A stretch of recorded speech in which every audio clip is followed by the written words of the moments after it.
Kelly is an 18-month-old female who presents to the clinic for her well visit and immunizations. She was recently seen 3 months ago, and all immunizations were up to date, and she was achieving all milestones. However, today, Kelly's mother states she is showing signs of regression, separation anxiety, and tantrums. She is now more irritable than normal. She has stopped making eye contact and responding to loud noises, as well as making unintelligible sounds, frustration, and pounding on furniture items. Nothing has aggravated or relieved these symptoms. These behaviors have not become worse or better since they've started, despite her mother encouraging her to talk more. Her mother denies any medications for Kelly, nor does Kelly have any known allergies. She has no significant past medical history. Her immunizations are up to date. However, she is due for her 3rd dose of IPV and 4th dose of DDaP today.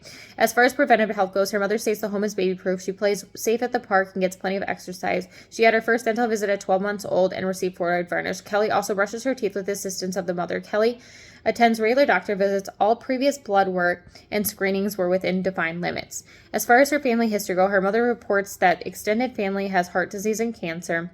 All other family members are well and live. Kelly does not currently attend daycare, but she does interact well with other children at the playground. Her home is smoke-free, and her mother denies any drugs, alcohol, or violence in the home. Kelly's mother reports that she's in good health besides a brief cold that did not require a health visit or medication. She has a normal growth and development until now. The mother reports that the patient is alert but inconsistently follows directions and does not speak any words. She has had behavioral changes that include repetitive actions such as pounding on furniture. She has lost interest in playing with other children and her favorite toys. She makes brief eye contact but is easily distracted and does not express any speech. Kelly has an occasional diaper rash, but it responds well to topical treatment. Kelly has shown interest in potty training. Her mother reports a change in speech and mood, but denies any other neurological problems such as a loss of strength, coordination, or sensation. Psychologically, despite her new symptoms, her sleep, appetite, and hygiene routines have all been unchanged.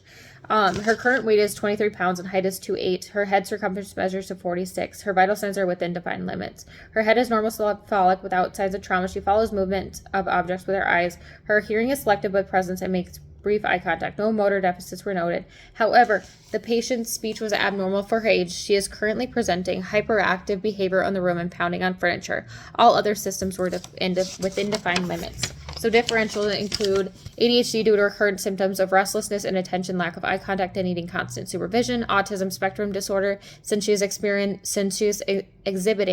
lack of eye contact, regression of speech, inability to focus, and unresponsive to sound and noise. Hearing loss is another one. She exhibits signs of hearing loss such as being unresponsive to loud noises and unable to make eye contact. Oppositional defiance disorder, due to Kelly's lack of following authority, having temper tantrums, or making eye contact. Diagnostic studies include ADHD test, the developmental inventory test, the diagnostic audiological assessment test, iron deficiency, anemia, and ODD tests were all negative. The autism spectrum disorder had mixed findings, which she will need to retest. However, the lead level was 27, which is high and abnormal. So the final diagnosis is lead poisoning, which occurs when lead interacts with the human body.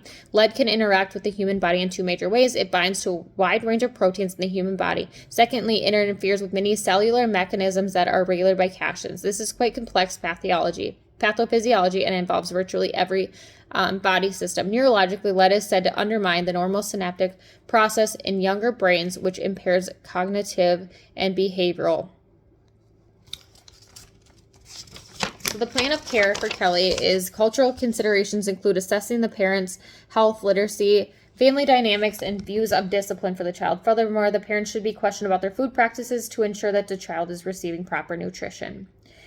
The plan of care does not currently include any medications. As the provider, I will be contacting the pediatric environmental health specialty units and public health officials for further guidance, as it is important to identify the source of lead poisoning and remove it from the patient's environment. Furthermore, it is important to assess the patient's nutritional status, ensuring she receives adequate iron, calcium, and zinc.